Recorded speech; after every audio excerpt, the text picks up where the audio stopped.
Good evening, everybody. This is Dr. Rao coming to chat with you with all my friends on all our platforms.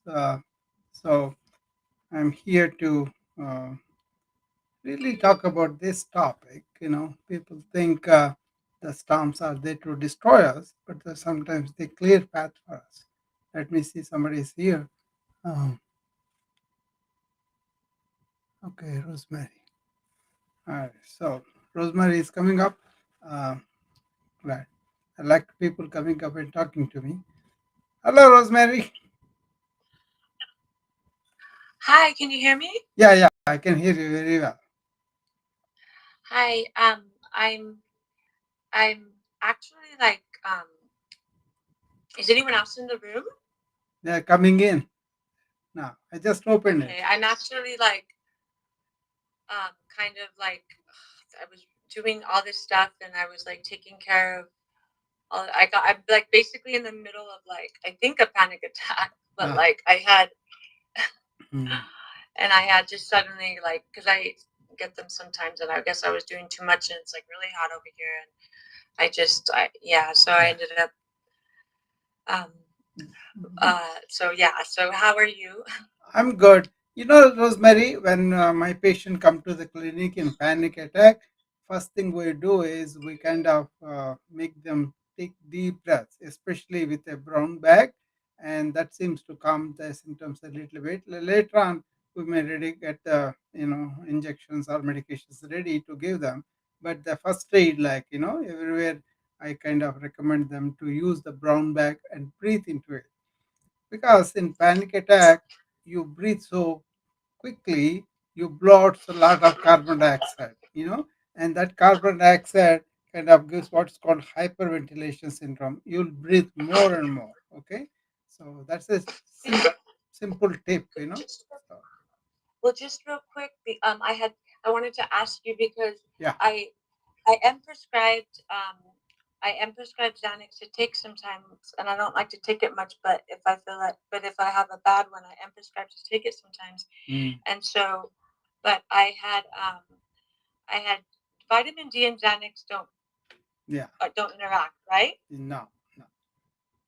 But Okay, because I had taken a that, vitamin D. yeah, I had taken a vitamin D, and then 20 minutes later is when like it all just came upon me, like everything, and like I yeah, was just doing too much, and so anyway, so then I hurry up and I took a Xanax because it was like yeah. really bad.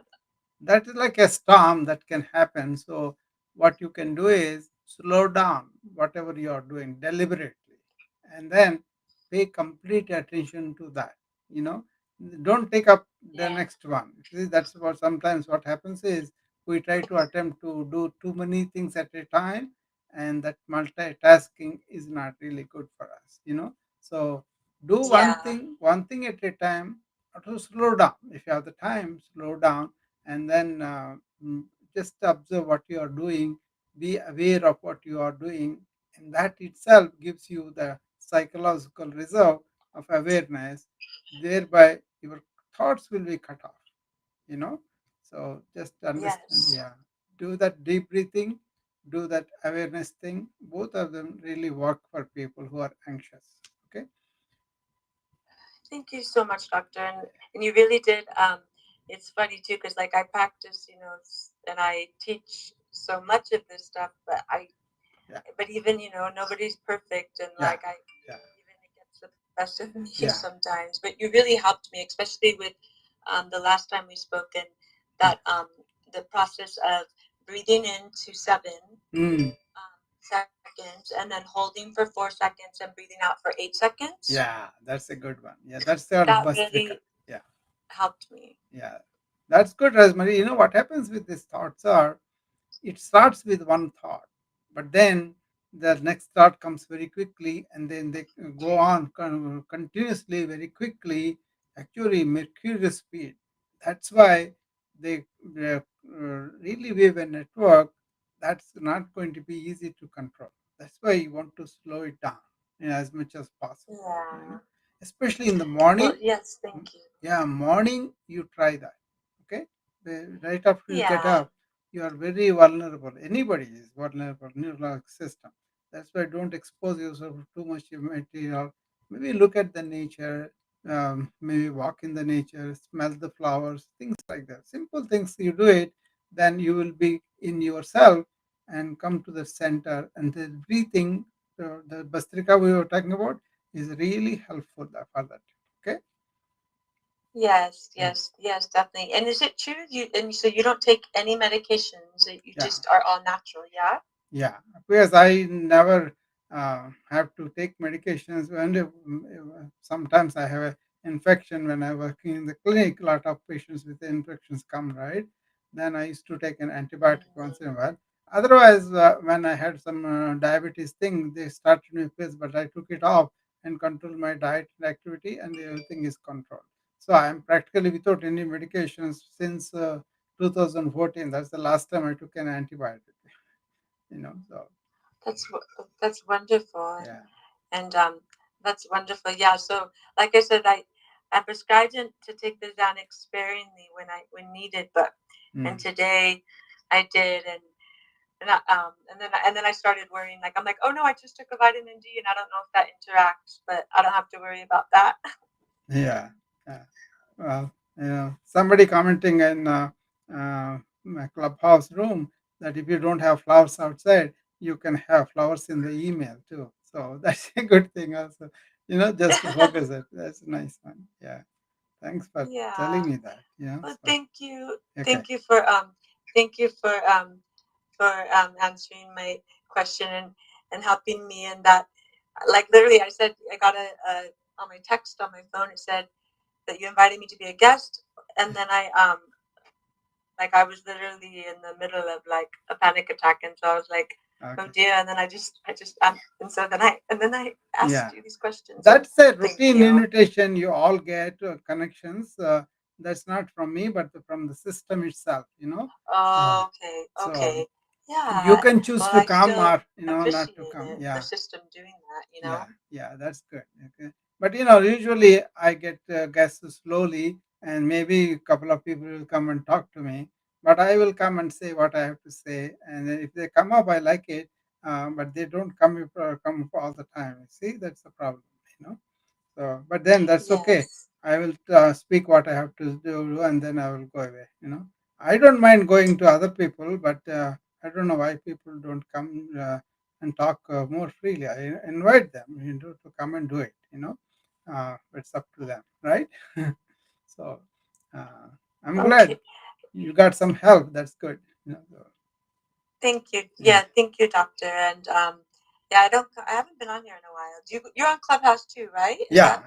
but I was not going to Clubhouse that much. Only lately I'm started to go because my problem is the time. So I want to combine as much as possible in one sitting. That way I can talk to friends on the Clubhouse and also friends on the Wisdom and Instagram. Also, I opened it. Some people are coming in, so I just have to maximize my time. That's why I do these things. Yes. Yeah, No. Yes, of course. yeah, And honestly, I have not been on Clubhouse for months, or yes, because I'm finishing up my audiobook and yeah. it's almost done. And then doing that in my closet too. It's hot because, but I have Wonderful. like all the good. Very good. I What are you have writing about? What is the audiobook about? well, I published my first book in um, I already published my first book in December of 2020. God, I can't believe it's already been that long. Mhm. But and it's an autobiography, and it's about it's about yeah, it's my life story, obviously, but Okay. and it stems from a really bad car accident I was in when I was 18. When I was 18, me Okay. and my sister, yeah, and so I had suffered a traumatic brain injury, and Okay. I had like yeah, and just my recovery back and like just it's been what 20 gosh, it's been 20 years now. So Yeah. um and just everything I've Oh, learned through life experience it's funny and just you it's a you tell very me that, empowering, inspiring book Rosemary. I had a about everything patient that by name Karen. She had it when she was very young too, and but she had the brain injury problems late into her life. So she also wrote a book. So I was, and I was remembering her because she was 70s, I think, when she came to me and then telling me all the experience. She wrote a book also, and she really suffers from the late effects of the brain injury. And she was the member of Brain Injury Society. So I used to get a newsletter from them every week, what is going on with the brain injury community, you know. So Mhm. it's funny you But tell what's me the so same story, interesting, you know. Yeah. well, thank you for that. But what's so interesting about my case is Mm. I'm like, I don't have a brain injury anymore, but it was a bruised brain injury. I don't know if you know at the time. So it was Yeah. I had flew 30 feet into a Mm. carpooling, and so my Mm. head landed on the pavement 30 feet. So Oh. I had it was like an earthquake, I guess the Ah. neurologist said at the time. So it takes Yeah. about 10 to 12 years for a bruised brain injury like that to Yeah. heal itself. We So call I'm that more lucky like that a counter coup injury, you know.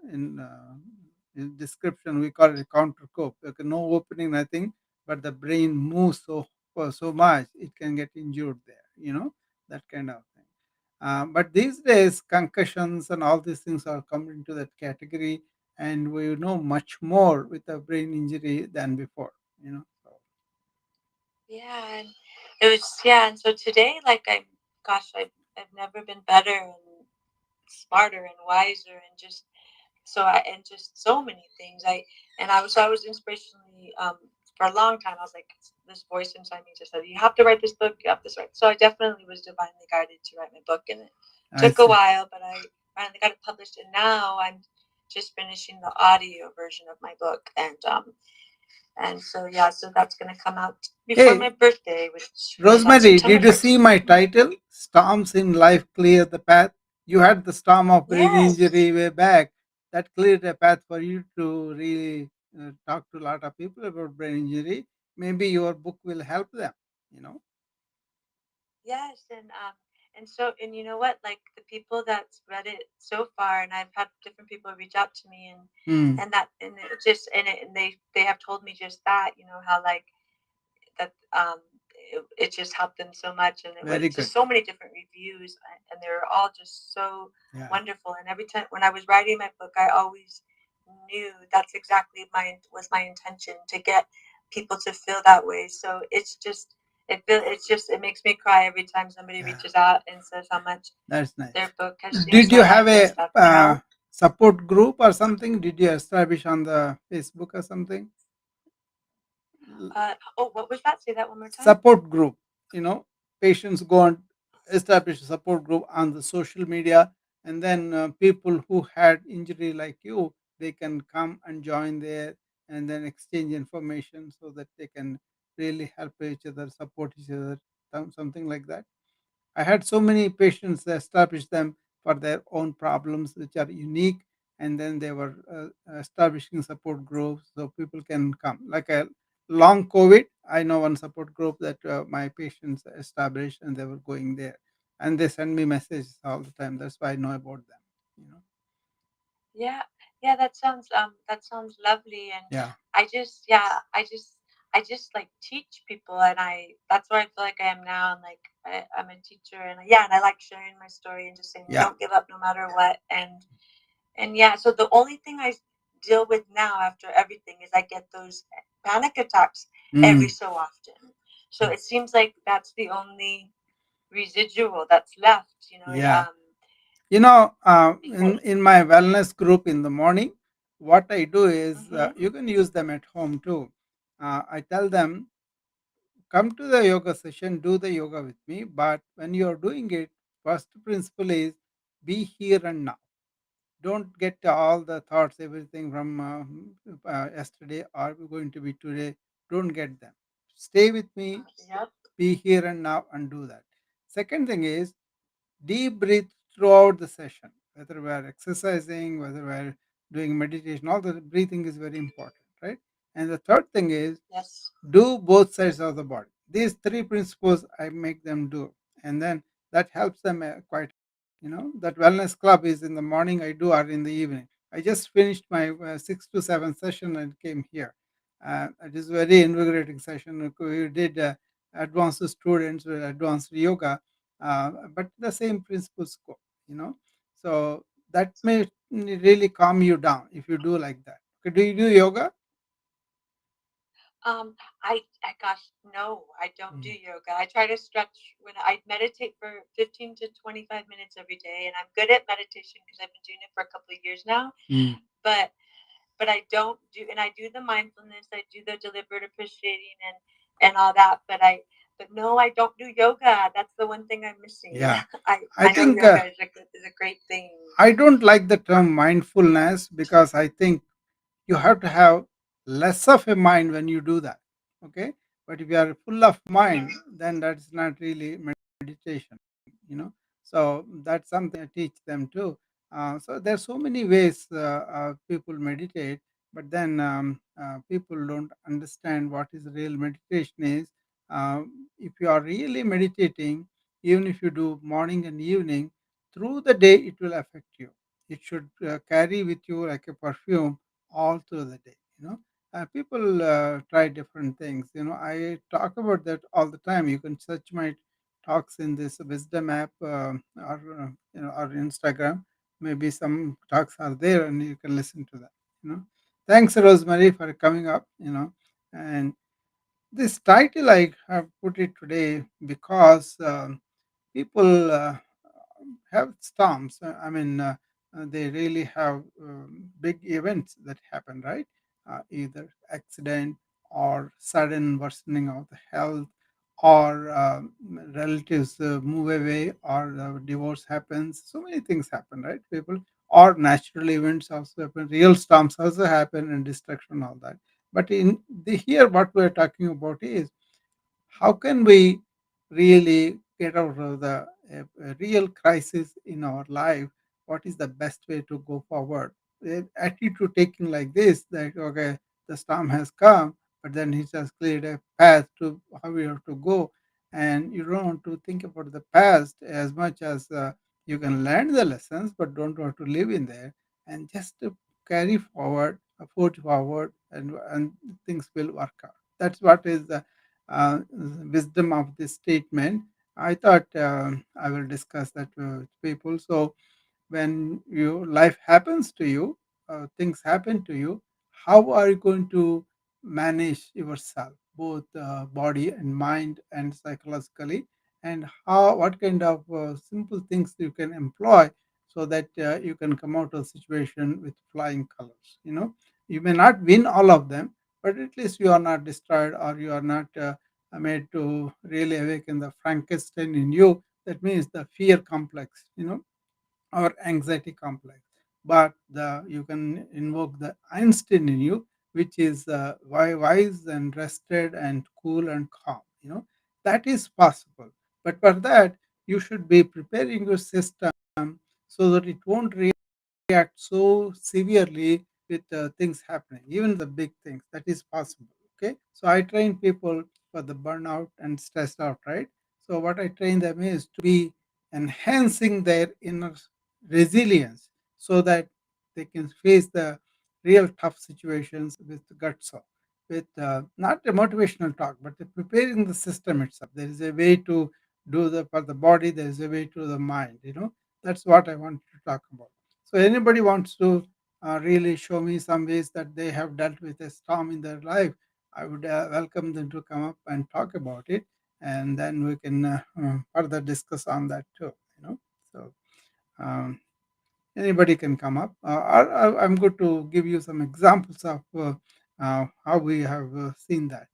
Uh, as a as an internal medicine practitioner, I got so many chances where I will be the first one to diagnose the cancer for my patients because they come for a cough and something like that. Then we do the scans, we find some lump in the lung, and then the moment we see it, sometimes you can figure out it could be because of the characters of the appearance of the tumor. If it's irregular and has calcification, so many things are there, but still we can be fooled. So we never want to come out and say you have a cancer.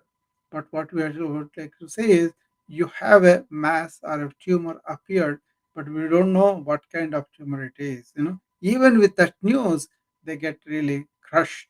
Some people really collapsed in my room the moment they heard something like that. Even though I didn't tell them cancer, I just told them the tumor, right? but that is the emotional reaction. We support them, and later on they are okay. Usually we ask somebody to come with them, so that they can be supportive of the two. Majority of the times we have to slow them down anxiety and then tell them we still have a lot to go before we conclude it's cancer, or it is a curable or incurable cancer. We have to do the receptor study, so many things we have to do nowadays, genomics too, right? So we do all those things, and then the diagnosis comes way after we first suspect a mass in the breast or lung or anywhere, right? And then first you have to send it for biopsies and further studies, and all those things are there. So by the time we get the real diagnosis, then we have to see the spread of the particular cancer. Is it spread all over? What stage? Every cancer has the stages, right? We have to determine the stage and the extent of the cancer spread, or the spread to secondaries and all that, metastasis and occult cancer. So many things are there. So it's not like a simple word and say cancer and go to die tomorrow. But the emotional reaction is so severe. Sometimes we have to really tell them, don't be so panicky. Take one thing at a time. It's easy to say, but that's what we practically we do ultimately. But meanwhile, the psychological, mental storms are really something that we don't have to have them, right? That's what I'm talking about. So if anybody has experiences like that and want to present how they dealt, and then or they want to have some pointers about it, you're welcome to come up. That's what I'm talking about, because most of the people are very reactive to incidents that happen in the life. That's because we have really brought up in this fight or flight syndrome, like the sympathetic nervous system overactivation. As you know, there is a central nervous system and there is a peripheral nervous system. Central nervous is the brain and spinal cord and all that. But the peripheral nervous system has a, sympathetic system and parasympathetic nervous system. The sympathetic nervous system is geared towards danger, towards survival, to act in crisis and all that, right? But in modern life, we imagine a lot of crises, and our brain is so quick and strong, it can produce a sympathetic nervous system overactivation, and thereby you have a lot of stress hormones which are not good for you. That is what basically happening to a lot of people who are burning out in whatever profession, or they are stressed out due to the life situations. Somebody died, that's very, very serious. Somebody has a severe divorce and all that, that's also serious. Somebody's son or daughter died, those kind of things very severe. But regular office going, corporate culture, and all that, they don't pay attention to the sensitivity, to the things that people go through. And they really panic sometimes and get all these ill effects from that. So, training the body and the mind regularly, that can prepare the counter to the sympathetic nervous system, which is the parasympathetic nervous system, which makes you rest and digest and relax better. And that kind of relaxation comes to your aid, because when you go there, you don't react to the events, you respond to them, and thereby you have cool and collected head and then do it. It's not that rare, these things. These things happen quite often. I see it almost daily basis how people lose their temper or anger, or they're very angry, or they kind of nurture grudges, and so many things I see in the hospital. That's all full of stress for them. They don't have the systems coming back and saying, okay, let me take it easy, but they let it go. And then on the highways also we see the rage reaction like that. Within the hospital we see a lot, because they're under tension, they're under fear that somebody may sue them and all that. I'm talking about the physicians here. As those kind of people, I really tell them to really activate the parasympathetic nervous system by really deep breathing and all that. Okay, so that kind of thing really helps them a lot. you know I have a simple solution. I talk to people all the time. It's like every 1 hour you take 1 minute break and deep breathe. That's called present moment breathing break. So come back to the present and act from the present. Otherwise, you'll be thinking all sorts of things that happened in the past, and they drive you to do things. Or you're projecting into the future, whereby the future will be the main focus, not what is at hand with you. So being in the present and breathing heavily, not heavily, deeply and deliberately, that can calm you down quite significantly. And the more you are used to it, the easier it is to activate the parasympathetic nervous system and then relax much easier. Okay, it's like a gradual process you develop. If you take it like this is something I want to keep in my armamentarium, when I go out, this prepared nervous system will react properly. Suppose you have some good big event going on, and then you are excited about it. You want to do it proper job, and that's okay. But then not having emotional fear or panic, those things I'm talking about. Suppose you are geared up to something, you are all pumped up, you're doing it. You are doing it with joy. You are doing it with happiness. You are doing it with real conviction that this is what I want to do. That is okay. But what I'm talking about is raking up the fear complex, raking up this anxiety unnecessarily, and people are really suffering from the stressed out situations because they are raking up a lot of stress hormones. Basically, we tell them this: you are really preparing a bad soup within you. If you put it like that, people understand, or layman people, right? But if you are really control of your situation, you really feel much better. Okay, so that's what I wanted to bring to you. There are so many ways to uh, learn this enhancement of our system. That's what I'm hired recently for. I'm a human enhancement coach for a company called College Works. What they do is they provide a lot of help for people to get admission into the college. They help them with the application process. They mentor them how to write the essays and all of that. But part of that was how do we identify what they're passionate about, what they are good at, what they want to do life, and encourage them to identify that. And also, I'm there to help them to work with their memory, work with their personality, work with their stress levels and all that. How to handle it. Instead of allowing the kids to go through the stress cycle, I want to give them tools before they get into situations where they will have a lot of stress. Obviously, when you first go to the college or even preparing for the college or prepare, that's a stressful situation for a lot of parents and kids also. There's a lot of money involved and future is involved. So they want to have mentors that can really help them to be resilient. So that's my role too in that company. And actually, I had to train the company people first, and then I'll be training the customers there. Uh, my job is simple. Twice a month, I meet the parents and the kids of all the applications, and then I go through this same exercise I'm doing here. And then if they have any questions and all of that, they ask me, I will tell them. But generally, what are the measures they should do for the kid with my body mind complex and also beyond that, those things I talk about. So preparing them for the upcoming storms, or they have problems with schools and they could not get in where they want to. People also will go depressed. These days it's so serious, some of the kids are committing suicide. That's also I wanted to help out with, so that the kids don't make it especially at that teenage and after the teenage years, the hormonal range is so high. So even as a small thing, they take it very negative.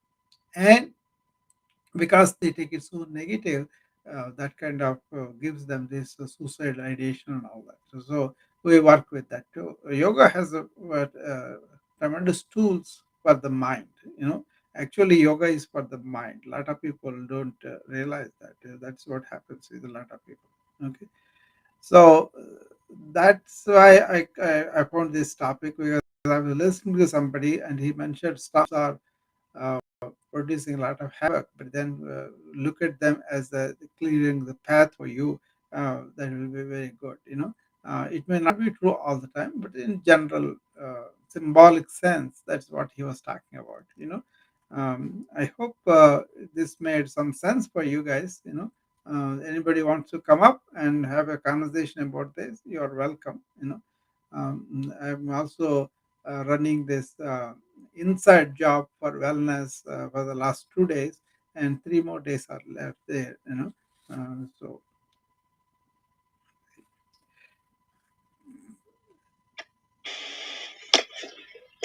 hi, Carlos. Look, it's been a long time no see. I just want to come and just say hello. Hope everything is going well with you. Yeah, yeah. Thank you for continuing to help as you always do, and I know you will continue to do so. So thank you. Yeah. Um, that's the only reason I popped in was just to say hello and to thank you for what you do. Thanks, Carlos. I love it when I do these things. So uh, I kind of sought after by some people. Even this afternoon, there was DM. So they were really in crisis. That's why I had to interfere and talk to them. And fortunately, they were good, and they were able to do some things upon my suggestion.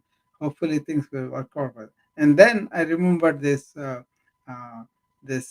quote, and then I thought I will present this in my room too. That's how I came up with this. Okay. So how have you been, Oh no, no, Carlos? I've been to many. I've known you for gosh in the club space universe. It seems like Yeah, at least 6 7 months. yeah, yeah. But So I have been thank you for absent doing lately. what you're doing. I've been well. We traveled to Europe. I Yeah. came back. I got COVID. I recovered from COVID. Oh, okay. Um, I'm still sucking air. Mm. I'm still grateful for being alive. Yeah, I'm yeah. still meditating as much as I can. Mm.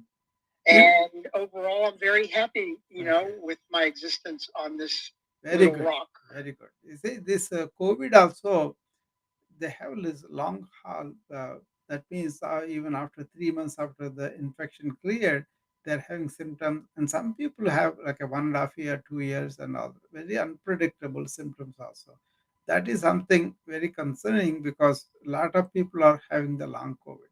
So there are certain things you can do, Carlos, to really make your system more resilient. One is deep breathing, and the other thing Yes, I is, do yeah, that. vital food nutrition should be very good, Yes, and aerobic exercise, that is very good for I the do mental, that. yeah. And then just meditation, which you are doing, that's also good too.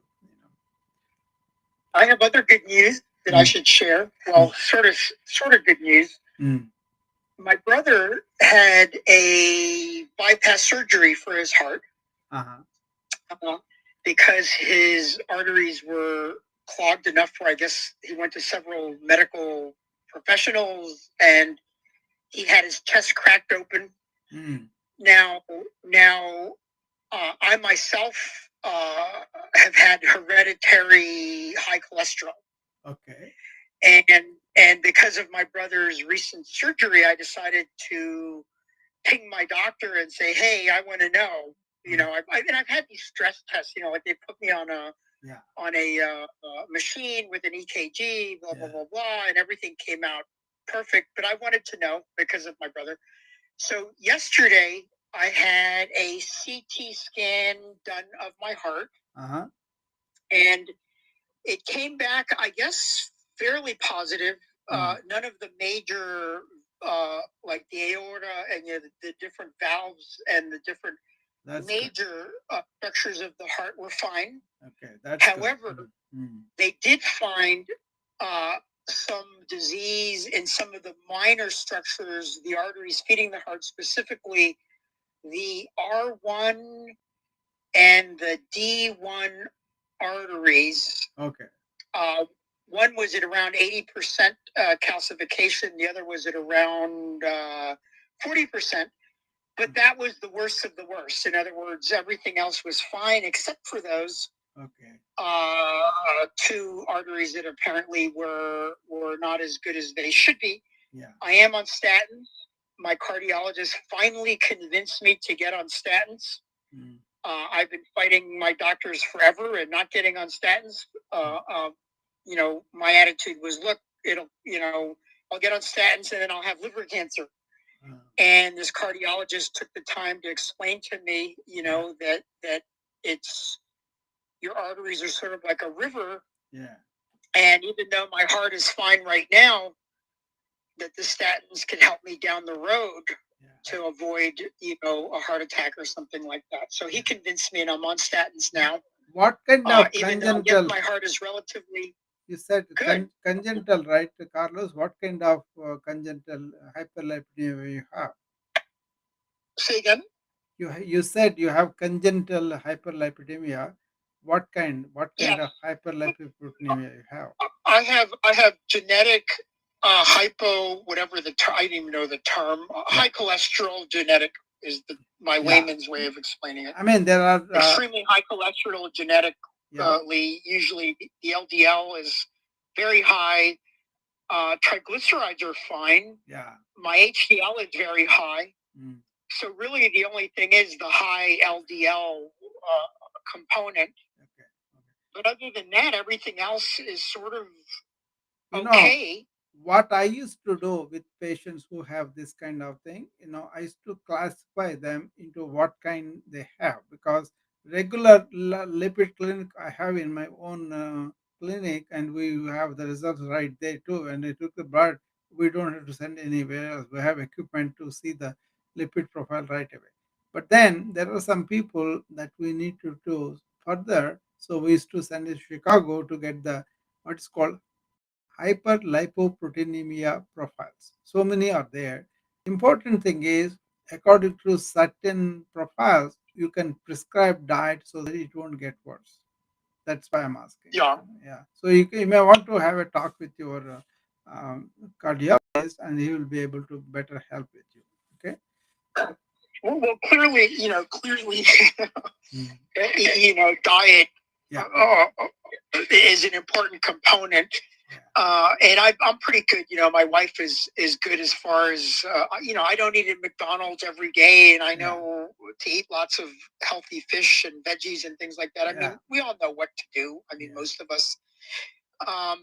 The bigger thing with me, it's just hereditary. So even though I do everything I can from a diet and exercise, etc. point of view, it's still just not enough to keep my low density lipoproteins in check. Yeah. So, after speaking to the cardiologist, he was the first one that convinced me, because all the other doctors, this was the problem that I had, was they would just say, you have high cholesterol, you need to take Lipitor. And I'm like, well, I want to know why I need to take Lipitor. I want a reason. I want more than just, you need to take Lipitor because I'm your doctor and I'm telling you to take Lipitor. And this particular cardiologist, as I sat there in the room and gave him my reasons for not taking Lipitor, he said, look, I can look at your eyes right now and I can see that you're not metabolizing cholesterol because of the rings in your eyes, which I do have cholesterol collecting in my eyes. Yes. And he explained it to me in a way that was logical and convinced me that taking statins outweigh the risk of not taking them. If at all anybody should take medication, it was it's as you. simple as that for me. Yeah, yours is more like a congenital. But I'm doing everything else, doctor. I aerobics, working out. My heart rate's at like 55, 56. So that's I have a good heart rate. That is very good. I'm doing everything I can, and I just needed to know the state of my heart, because I'm not the type of person that you know what I'm saying? It's like, I can't just have somebody tell me, you're going to do this because I'm telling you to do it. Because I rebel against authority. I want to know why you're telling me to do it. And this is the reason why I find you extremely helpful, doctor, because you take the time to explain to people the reasoning behind things. Yeah, we have to. We have to. I always felt that is important, because half the battle is getting the patient understand what's going on and answer all their questions and all that. If at all anybody needs medication, you are a choice, Carlos, because you have congenital hyperlipidemia, not because of the diet. That's why you Yes. need the medication, no doubt about it. But then there are problems with the medications too. That's why we try to control with the diet and exercise first, and then add medication. Some people don't Yes. have any effect of the diet and exercise because they may not be able to do it, or they are doing it still. It's not controlled. Something like that, and it happens. Or they're lazy. I mean, I think the bigger component. And I hate to say this, is Carlos, that another thing many people are lazy and they want a quick fix. I want, They'd rather take a pill yeah, than go to the gym yeah, and work out. They'd rather take some sort of medication than meditate. yeah. And I hate to say laziness, and it's probably mean of me to say that. Maybe they don't have the time, or they don't want to take the time, or whatever. I want to But I've suggest learned something for you because myself that I want to do things naturally as much as yeah, possible. yeah, that's good. But by the same point, you can't be somebody that says I don't believe in medicine and vaccines are bad and I'll never No, take a pill. that's not it. I There's think that's something you another could ask extreme that's very dangerous. your cardiologist, Carlos. Ask them to do a stress echocardiogram down the line, not right now, What? down stress echocardiogram to see the functionality of those blocks because that will light up on the. I used to do a lot of stress testing and also stress echocardiograms because you will be doing the stress test, but the echocardiogram right there will tell you how much blockage it is and what is affecting the heart or not. That's like a routine You said an preventive. echocardiogram. Yeah, stress echocardiogram. Let me write that down. Let me Yeah, write that down. that will help you to really see how active that lesion is. You may be okay without anything, but then sometimes compromises the blood supply, and then that shows up on the echocardiogram better. You know, it's something very simple. It's funny that you mention that because my doctor, Mm. the only reason he gave me the CT scan was because I demanded it. And I told him that my brother had just had the open heart surgery. Yeah. And he said, look, he did an in-office sonogram. Believe it or not, he had he had an iPad connected to a sonogram probe. And he looked at my heart, and he asked me questions about my health, etc. And he goes, look, I will tell you right now that I would never ever recommend open heart surgery for me. He goes, by looking at your heart and seeing the way it's pumping and everything you've told me about your resting heart rate and the fact you're working out, etc. He goes, the last thing I would ever recommend is open heart surgery. He goes, however, I understand that you need to know. And he goes, I'm going to give you the CT scan, and it was with iodine. It was one of those scans where they inject iodine into you for the contrast. But he came back and he told me, and he said even if you were at 80% clogged, he goes, I would not recommend open heart surgery to you because of the fact that you've had stress tests, you haven't had any issues. Working out and having your heart palpitate, or working out, and I'm saying, in other words, he was saying that the reason he's prescribing the statins is for long-term health, not for me in my situation that I am right now. It's for me 20 years down the road. Yeah. And he said that they can keep monitoring my blood, my blood chemistry. Yeah. And if they see that the statins are causing an issue because of the blood monitoring, they can come up with another plan of attack that maybe doesn't involve statins or maybe something else. But everything you said is 100% correct. What is the other thing that's happening to you? The exercise kind of opens circulatory circulation around the blockages that you have. So that way it protects you in case you need a blood supply. Suppose that main vessel blocks up completely, you have circulation that you have developed because of the exercise, and they opened up the potential spaces, the vascular space. They open up. We call them collateral circulation. Around the he blood. Mentioned that actually. He said the reason I'm not recommending open heart surgery for you is because of the fact that doctors don't quite understand this collateral circulation. According to him, he's saying your heart is an incredible organ, and when you exercise it and there's a blockage, it starts opening secondary capillaries. Yeah, that's what I'm talking about. Provide blood to the part that's being compromised. Yeah. That's And what he I'm said, and talking we about. still don't quite have a way of measuring that accurately. In other words, I guess the imaging No, no. perhaps isn't at a When level. I don't you, know about that. You would know more about that, doctor. Carlos, when you do the stress echocardiogram, that supply is there will be evident for us. You know, you can see the vessels, but then you see the functionality of it, and that area is what we call, if you don't have the blood supply, we call ischemia. That means there is no oxygen going to the tissue, and the tissue will light up, right? But if you have good blood Interesting. supply, you don't have any poor oxygenation. That's why it will be all well. Well, he's convinced that I'm fine. Yeah, He's and convinced you that don't I'm have to. 100% You fine don't right have now. to. You don't have But to I have need to stay on right now. statins, and I need to exercise, and I need to watch my diet. That Yeah. was his recommendation. No, no, I agree. I agree. And But what I'm saying I is feel fine. down the line, you don't need it right now. But down the line, No, you I do. want it, doctor. Yeah. One thing about me, Hmm. I want to know everything about my body. Okay, So, that's good. so I'm going to have it done. I'm going to have it done. I'm going to contact that doctor and say, thank you so much for the CT scan. Yeah. I would like to have, and I'm paying for it. Yeah. It's not free. I pay a lot of money for health insurance. I want to get my money's worth, if you know what I mean. Yeah. That's why I saw all the insurance games. I was tired of it. That's why I'm trying to help people not to get sick in the first place. How can you protect yourself? A lot of things. That's what my passion is.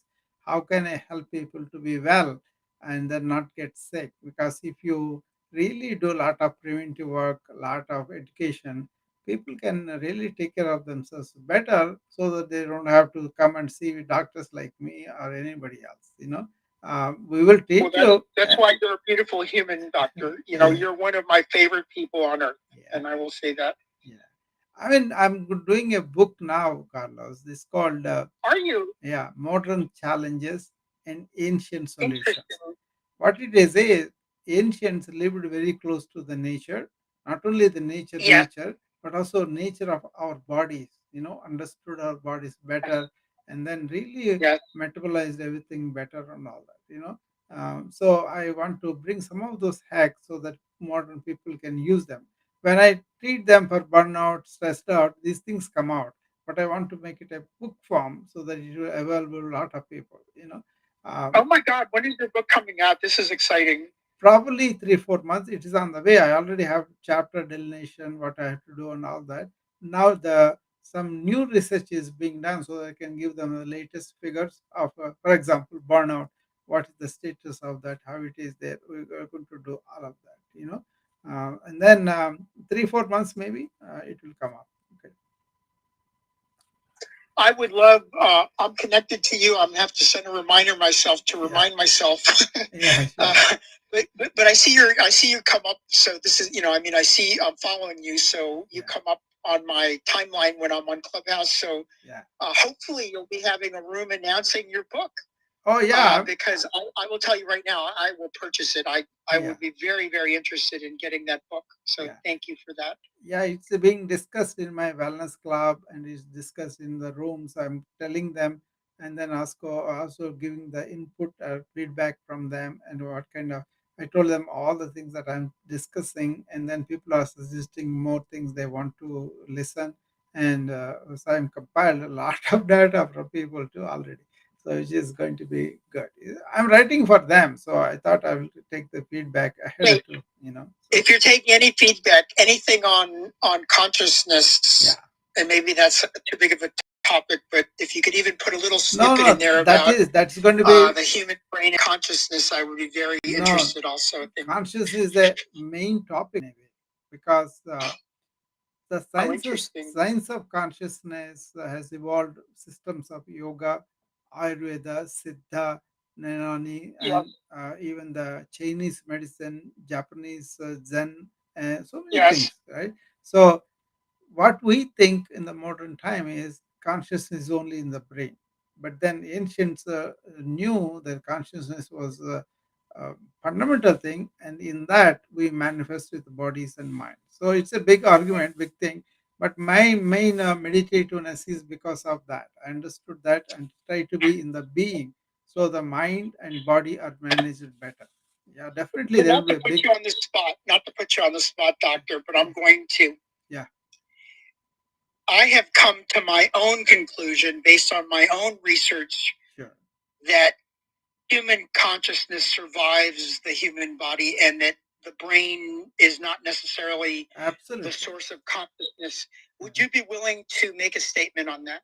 Yeah, that is the main thing. There's a Sanskrit poem I always quote. It's called Najayate Mriyateva. That means the real conscious being of ours is not having a birth or death. It's always there, and that changes like clothes, the body and the mind that we Oh my have. God. Yeah, Thank you. yeah. Thank you, doctor. And I mean, not that I was trying to look for confirmation of my own belief, No, but it's comforting to have somebody with your intelligence and a medical background. Yeah. Because the thing is, I don't believe in faith. By the way, Yeah. I'm a scientist. I have to prove things to myself, and everything I've researched many things, including reincarnation, near death, out of body, paranormal, everything. And I myself have convinced myself that what you're saying, that life survives or consciousness survives this specific instantiation of our existence here on this time plane. Exactly. And it's comforting to have somebody like you Yeah. as a medical doctor There is a confirm my own spiritual beliefs. Thank you. There is so much research going on in the field of consciousness now. There's what is called hard problem of consciousness. Even if you break down according to the neuroscience, neuroscience, if you go to the end of the matter, then what is it that is giving it life is that hard problem of consciousness, right? Yes, And that's where the ancients really went deep into that, and then they kind of said substratum of the ourselves is that consciousness, and out of that everything manifests. Okay, so there is an easy way to explain them too, but basically now they have come to the conclusion it is what they are saying is a lot of truth is there. For example, they said we are all in one energy. Now physics showed that we are all in one energy. So there will be a chapter, big chapter on that, because there is something like uh, comment on the global climate change, and how it is all destroying us, and what is the solution ancient had was they kind of thought that nature was part of us, and that's why they were very much involved about protecting the nature, conserving the resources and all that. Whereas we think there is no tomorrow, and then we spoil the nature like anything, and we're facing the consequences now. We think we're separate from nature. How Yeah, stupid to think yeah, that. we are recycled How products stupid. of the nature. It's a kind of How arrogant and how stupid to think that we are separate from nature, doctor. Yes. I'm sorry, I'm agreeing with you, and I just find it sort of idiotic for the concept of modern science to say that we're better than nature, or we're separate from nature, or nature does not exist. But modern science now, Carlos, modern science, physics especially, or neuroscience, they have come to the conclusion that we are extension of the earth, all that, the same energy and all that, so that is all the ancient truths that they revealed to them now scientifically getting close to be proven. So that's a good time, so. Isn't that beautiful, doctor? And this is the same thing, the same conclusions I've come to. Is I'm hoping that within this lifetime, and I say this lifetime because I believe I've lived many lifetimes, that I believe in this lifetime we are going to inconclusively prove through physics, which we are, like you said, every single day, that everything is entangled, that we are all part of the same exact fabric that makes up the entire universe. No, already proven. Already proven. They said unified field of theory. That tells you that we are all in one energy. Energy is the kind of distributes. Our problem is we think we are separate. That's where the problem is. One human being. Is that not the problem, doctor? That we think, that we, instead of acting like a collective consciousness or a Exactly. collective being or a collective species that is part of a much bigger picture, until we start acting and behaving that way, we're going to continue to have the issues that we see right now, which are based on people just being, I hate to say it, but sort of selfish in a way and materialistic, only thinking about themselves and not really the impact of their lives on everything, which it does. Yeah. Everything has an impact. Everything you do, everything that everybody does has an impact on this planet and on humanity and on every species. But I feel hopeful. I feel very, very hopeful that we're starting to figure it out. Oh yeah. And this brings me joy and hope. Science for the last 20 years, they are really big on this science of consciousness. They're coming close to what was revealed before. Neuroscience and then quantum physics, they have come very close to all that. That's why I'm very excited to share the ancient wisdom that is very close to the science that is coming up now. So it makes a lot of common sense to a lot of people that they can employ these things to really improve their life and also life on earth as a whole. And to realize that we're all connected, right, Doctor? Yeah. That we're all connected.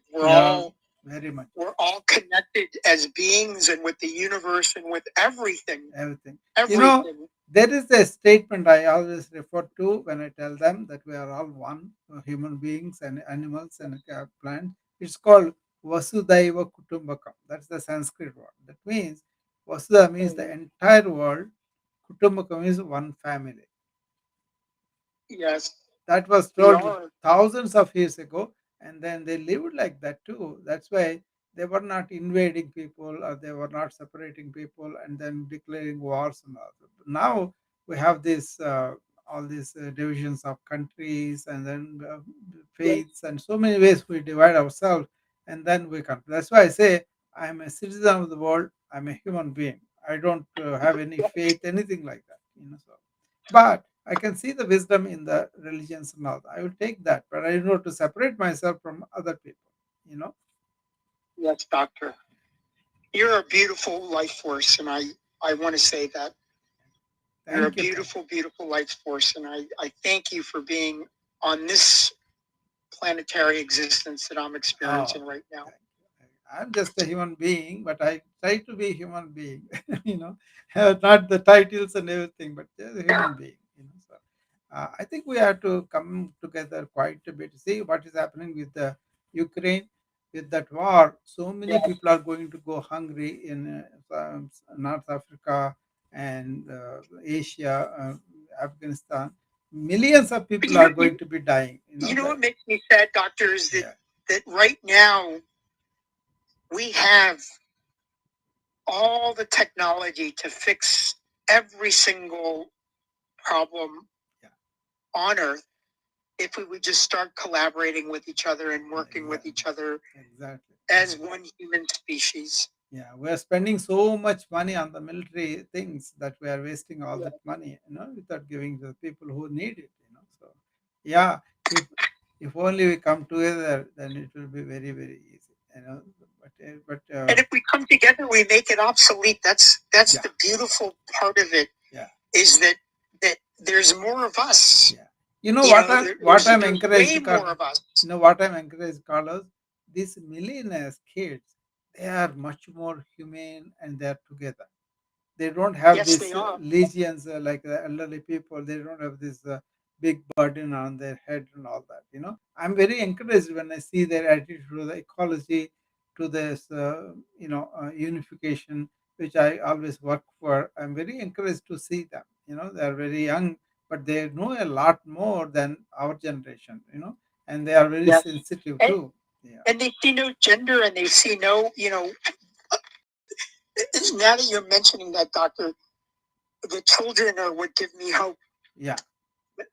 The children, my own children are so beautiful. They don't see color. Yeah. They see beyond this material world that we've Exactly. created, where Exactly. success is based upon, you know, how many things you have. Yeah. Carlos, shall I tell you They're what I seeing do? past that. Shall I tell you what I do with my patients on a daily basis? Please, There is a please tell me. Indian greeting, the namaste. The meaning of that is we are all one in the inside. That means at a being level, we are all okay. Maybe our sexes, our colors, our all those things may be different. But so when I go to the room every day, before I enter the room, I tell namaste to the patient inside. That means How beautiful. I am going to prostrate to the divinity in that man or woman, however it is, with my divinity. That is inward with me. And that's a world greeting that is there. That's the meaning of that greeting. So they always said, we are all divine. Everybody has the same divinity within them. And then you just recognize and prostrate to that. That's the meaning of the namaste. And this is why, I hate to get philosophical, but this is why there really is no good and evil. Yeah. When we're all connected, They are connected. there is no good or evil because we're all connected. And Absolutely. and you have to understand that some people just aren't. I've been using the term karmic infants. Mm-hmm. Yeah. They just haven't. They just had their consciousness just has not evolved yet. Yeah. I think, and you can't hate them for that. You can't. You know what I'm saying? In other Yeah. words, you can't hate anything Yeah. because some things just have not. And I hate to use the word enlightenment because it gets overused quite a bit. You know what I'm saying? Some people just haven't evolved, or some things just haven't evolved to realize that there's something bigger than all of us. Yeah. The connectedness. But more and more people are trying to understand this and understand what is the unity, how can you be, that is there, but they need more awareness. Krishnamurti, Jay Krishnamurti, he said something very remarkable. One, I think he said, what we need is revolution in our consciousness. He said revolution. I'm sorry, I got knocked out for a second. Yeah. Please repeat. What he said was, what we need is revolution in our consciousness. How we, Yes. all those things. So, okay. So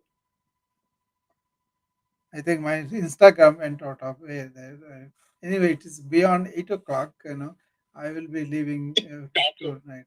Thank you, Carlos. Thank you for being here. Thank you, everybody. Kamran, Rahul. Rahul was there from the beginning.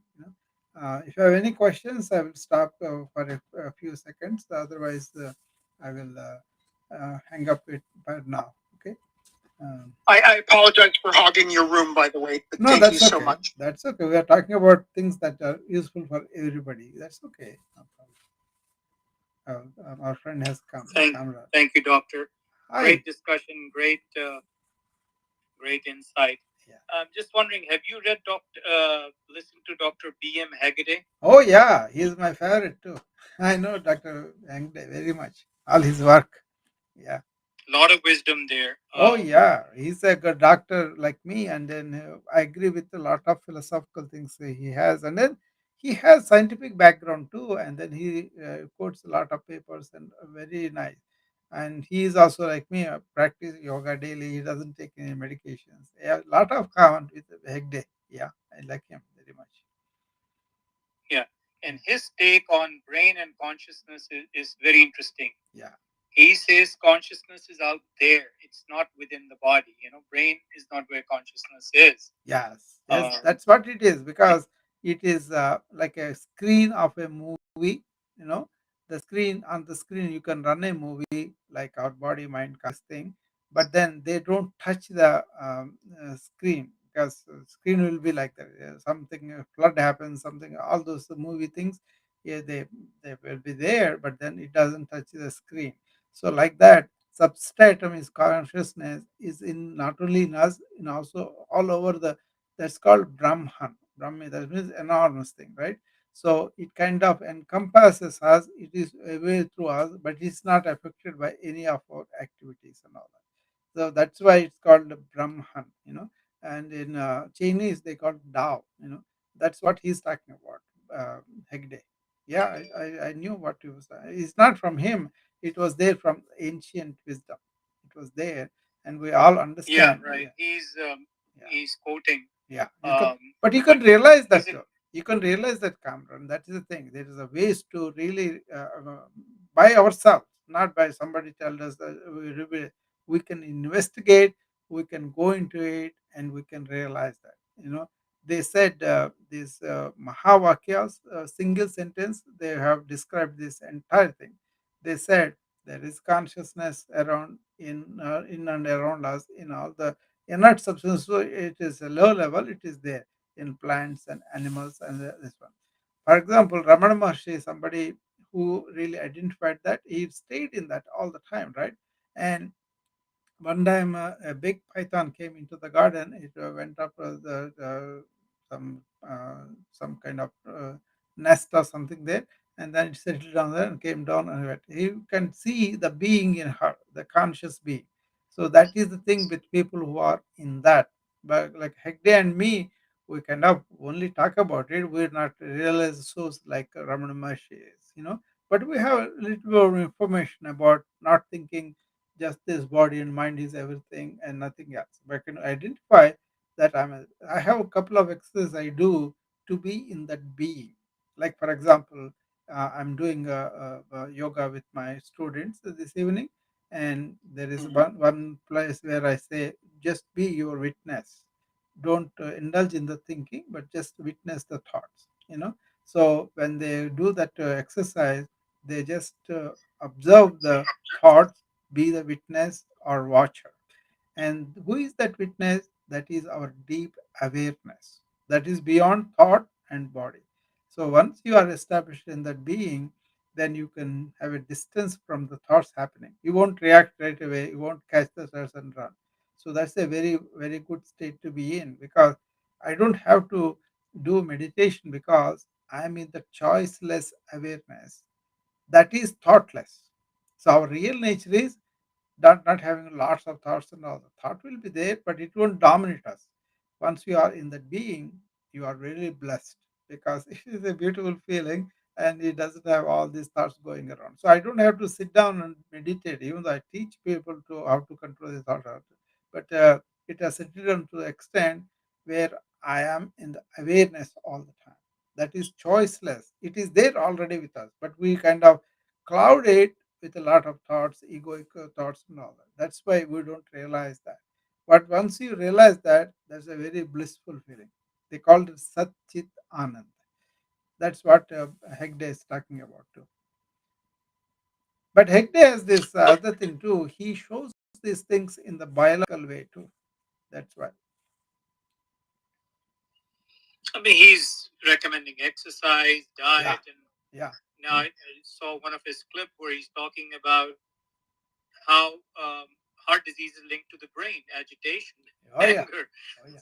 Very interesting take he has on things. No, a lot of people are like that. Name again? I'm sorry, Kamran. What was the name of the doctor you just mentioned? Dr. Haggerty? No, BM Hegde, Hegde. Hegde. He's on Facebook, so he's got a bunch of videos. Dr. Rao will be able to. Yeah. So, Dr. Rao, is your class online? Yeah, it's on the Zoom.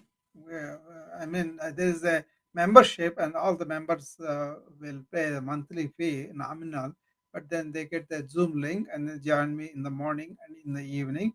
And they have a Facebook group where they can post. And then, like this afternoon, somebody had a crisis. They reached out to me, and I was able to help them that way. So very close family like, and I enjoy that teaching like that. But I have a bapal.net is my website. I do some things there. You were in the matrix, please. Am I in the matrix? No, before that you broke up your website. Oh, website is bapal.net. BAPAL.net. I Be a see, I pal. see. Like a pal is a PAL is a like Yeah, a yeah, yeah. friend. You know what, BAPAL.net. Cameron? That I named that things came to me. B is just be aware. A is more like a alert and here, and P is just being the present, and A is again awareness. L is for loving, being loving. That's how I composed that title. Was it BE or B just BEPAL No, dot no. net? BEAPAL. BAPAL. Okay. Yeah. BAPAL. Yeah. Okay. It's on the BE. my profile if you want to go and check it. Okay. So, doctor, how do you explain Vata, Pitta, Kapha, and Oh, also the yeah. body doshas In and the blood scientific types? terms, So, it's a more like a what we call homeostasis, right? Homeostasis is very stable. In Sanskrit, they call them prakruti. Naturally, you have these bioenergy tendencies that are mixed to people different way. Vata, Pitta, Kapha are like energies that can make and you live with the Vikruti, right? No, no, you make Vikruti You because original is Prakruti, then you live you how it changes. yeah, changes with our lifestyles. It changes, but you don't have to live with Vikruti. You can change that by understanding. Actually, I talked about this morning when I talked about food. How we manage uh, all the bioenergies that you have in your body with the foods and herbs that we have. We can manage them, and we can bring back from Vikriti to Prakriti. That means out of order to homeostasis much better. It is a very, very good thing. The other thing is these days we are developing what's called nutrigenomics. The same principle is there where we kind of study the epigenetics, and then accordingly we can recommend even the cancer treatments. All those things are happening on those lines, and we have much better response, and also immunotherapy. That's a very good response based on this principle. Ayurveda found this. I mean, there's a deeper thing there, but basically, consciousness creates, manifests these things, and we could think this is real, and consciousness is not real. That's our problem. That's why we separate ourselves, and then we fight on that, and we create all sorts of problems within the body in terms of stress hormones, and create that vikruti. Right? Mhm. And what is the role of Vedic astrology in health? Vedic, see, Vedas were very familiar with the astronomical thing, right?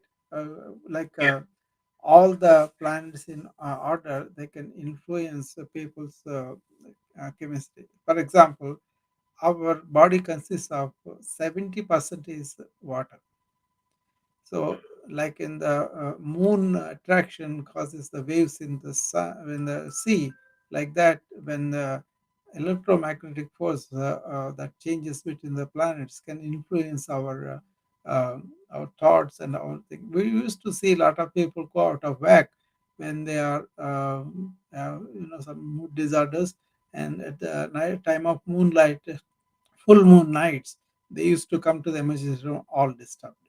That is, I mean, I'm putting it very crudely, but there's a lot more subtle ways there. Vedic astrology is not going to predict you are going to have this one, that one. That is a modern fears and all that. Vedic astrology really talks about planetary orientation and the influence on the life of that electromagnetism. But then modern explanation is really inadequate compared to what they described, what they have predicted lots of times.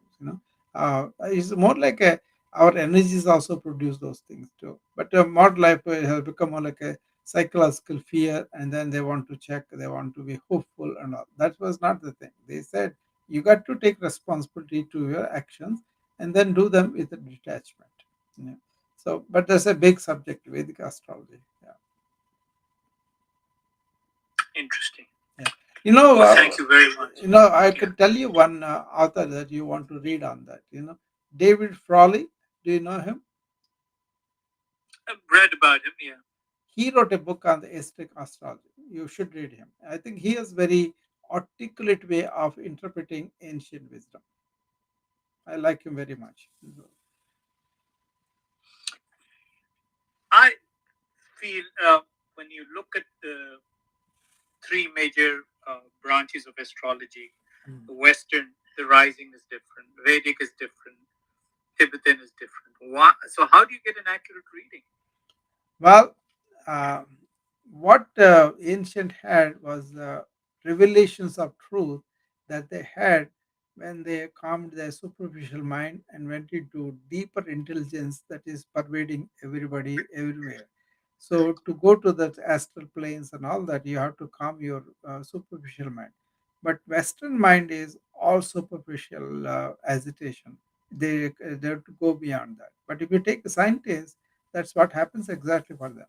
The insights, the things that happen in the scientific mind is when superficial cognitive noise or chatter is done. Yoga practice is what yoga, chitta, vritti, nirodha. And that means all the worlds of the vrittis, these thought patterns and all that calm down. Then tada drashtu swarupe avasthanam. That means your real nature, which is the consciousness, conscious being, you will it will be revealed to you, which is like a swaprakasha. That means self-luminous, like a sun. You are operating in the candle light, but once you open that inner that's called chitta awareness and real conduit for the universal intelligence, then these inspirations, these scientific discoveries, they all happen, you know. Ramanujan is a good example for that. So what we are operating is a reflected light. Actual real light is much more glorious. But how do you explain the three different? Yeah, that's one of the development of this universal intelligence or superior intelligence was much more in the ancients because they didn't have these disturbances that we have now. And also, most of the scientific study about objective things, whereas what they discovered ancients was subjective realizations. They have to go to deep meditations and all that. That's the difference. It's a pretty deep Maybe I'm subject. not explaining it well. No, no, you In are these not getting three, it because it is a very tough thing to understand if you are established in the scientific mind only, and without then you can't understand the realizations of the ancient and what kind of mind they have, what kind of beyond mind they have. That is what is not understood to modern times.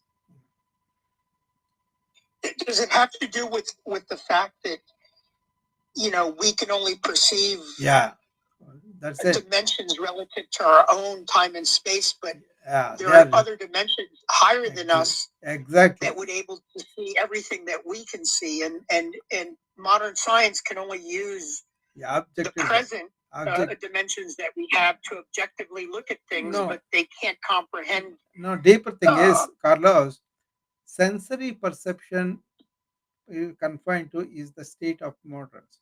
But beyond, Yes. ordinary senses and to seeing the reality that is there, that is much more in them. Actually, we are infants before them. That kind of insights they have. Unfortunate thing is, a lot of scientific people are closed minded. I call this ignorance of the mind because they don't really understand how deep things can be. If you personally try that, then you can have that way. That's why a lot of people have intuitive awareness, like you have, Carlos. You are talking about that too. So it is the intuitive awareness is different. Then intellectual probing is different. Intellectual probing is usually outwardly, whereas intuitive awareness is inwardly. Unless you have intuitive awareness, you can't understand the ancient tremendous discoveries that they made. Whereas if you have objective evidence and then compare some theories, and then science also goes for the truth. We use whatever the truth for the external things, but then science approximates truth as new findings are found. Like Newtonian physics to now quantum physics. People are adapted to that. So there, no scientist will say this is the truth. That's the end of it. He will be open to find the truth. But then, if you look like that, ancients had so many things that are very useful for us currently now. That's my job. I'm doing it. I'm really using the modern medicine, modern science, and all that, like a microbiome. All those things are there. But these were explained before. That is what I found very fascinating, and I really admire those ancient rishis because they have such a uh, they're like a I was reading something on the Vivekananda's work this morning, and they said about that how their insights are different and current scientists are different. But do you think their insights were intuitive, or they had some other Intuitive. knowledge that we don't have access to right now? Yeah, they have a different faculty of the mind, which is called chitta. You know, you can also evoke that in a little way, how it is not to that extent, but maybe a little way. Today, when you go to bed, okay, when you go to bed, prepare yourself and drop off all the labels you have, that you are a man, you are a father, you are this worker, whatever, all those things that you associate yourself, just drop them for the night. Okay, they are going to be there, put them on the table, like, from your mind, drop all the attachments, all the associations, everything that you call yourself, your roles and everything. For example, I don't want to remember I'm a physician, I'm a yoga person, I'm a medical informatician. All these things I do, they are my roles. They are not me. So once you put those roles aside, associate aside, and sleep, then you will revive that intelligence. Then you will act like a conduit. You know that will be good. Okay.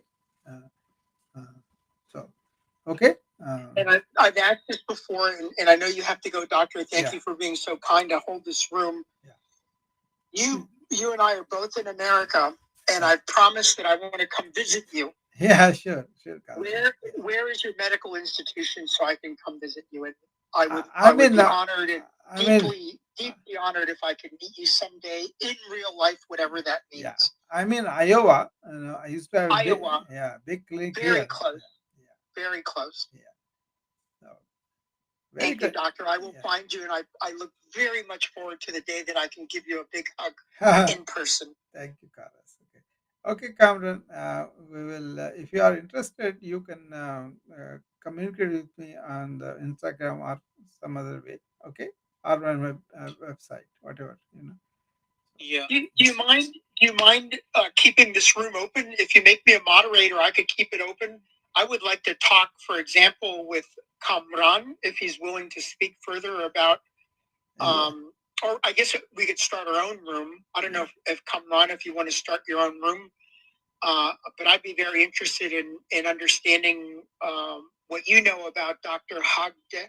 Higde. I did look him up, by the way. Dr. Rao probably knows him much better than I would. Have just seen his videos and find him very interesting on myriad subjects, including what science is. Dr. Hegde is very special because he is scientifically published so many things, but also he kind of questioned the science in some of the things. They could be radical to some people, but he knows all the way to the molecular level to macro level. Um, in a way, he's kind of a modern physician that kind of looked closely at the modern medical system. Any conscious person can act like that. I'm like that too. But it's like for example, I'm 67 now, and I don't use any medications, and I know the secrets of wellness and health. I'm trying to tell people, but people are listening or not, this up to them. But I do convey that. Like that, Dr. Hegde has really talked about a lot of things, and he has much more social media presence, and he has his life is also a very good example of what he's doing. He does the yoga like me, and he's also breathing, and he has very good insights. He's a good person to follow, Carlos. I think you will like him. If you say he's a good person, Doctor, then I know he's a good person. Very knowledgeable. He's extremely knowledgeable. Yeah. and But some he's of his probably in his late 80s, right? yeah, some of his statements looks very controversial. That's why he was having trouble with scientific I community. love controversy, by the way, doctor. Yeah. So you're not going to scare me with that. No, no, no, I'm not. I'm personally fond of Dr. Hegde. That's why I'm recommending him. So no problem. Are there any other? Well, before you leave, are there any other? I've already written him down. Yeah. Do you have any other recommendations of who I should study besides you? I can't wait to get your book. By the way. Yeah. Any other famous doctors that you could recommend for me to research? Well, there are different kind of doctors, though. There are neuroscientists and all that. I have big list. Neuroscience is very interesting to me, by the way. So, let me phrase up. Any neuroscientists that have inspired you, that you would recommend that I take a look at? Let me look it up and then I will communicate with you, Carlos. Because right now nothing coming to my mind. But I've been taking interest. Carlos, on my page, you'll see talk by Dr. Kulreet Chaudhary. She is she modern. She's a modern neurologist who turned into Siddha and Ayurveda, treating Parkinson through the gut. And oh my gosh, two podcasts, one by David Asprey and the other one by somebody else, and she's explaining sound healing as well. That used to happen. And this is on your profile, Kamran. Yes. So, Dr. Rao, let me revisit the point I was trying to make. Is I had the honor of meeting a really ancient astrologer, and they wanted, your time of birth, your place of birth, and all those things accurately. Yeah. And he explained why that was so necessary for accurate reading, because the Earth is spinning very fast, right? That's the difference. Now, my question is, I was telling you the about Lagna of Western astrology is one star ahead. Yeah. Ayurveda is one behind the Western. Tibetan is even further one behind the Vedic. So my question with astrologers has always been, which is more accurate? How do you determine accuracy when you have three separate? No, the paradigm itself is wrong because Vedic astrology is totally different compared to what modern astrology evolved to. Modern astrology more like silly things about life and what can happen, what not, all that. Just reading. Insofar as reading is concerned, how do you get accurate reading? Yeah, that's what I'm saying. Which is the key. What's the first star in your rising first house? Yeah, I never get involved in that readings and all that because what Ramana Maharshi taught me is live your life in the present and then future will take care of itself. And also what is sacred, whatever happens, accept it and go from there. So my thinking is completely different from people who are seeking astrological help to define what they have to do. There is another call. There are dharmic duties, there are karmic duties, and there are divine duties. So much there in the ancient Vedas, they never encouraged this kind of activity. This is all modern phenomena. Anyway, I have to go. I think I will be late by half an hour now. Okay. I will see you, Carlos and Kamran and Abhishek. All right. Thank you. Thank you. Bye. Thank you, Dr. Thank you so much. And thanks for connecting, Kamran. I've added you as a friend, and I appreciate your insights. Thank you. Yeah. Bye. Yeah. Thanks. Okay. So, hello everybody on the Wisdom app. Anybody wants to come up and engage in anything, you can give 5 minutes. But I think already late anyway. I will see you then.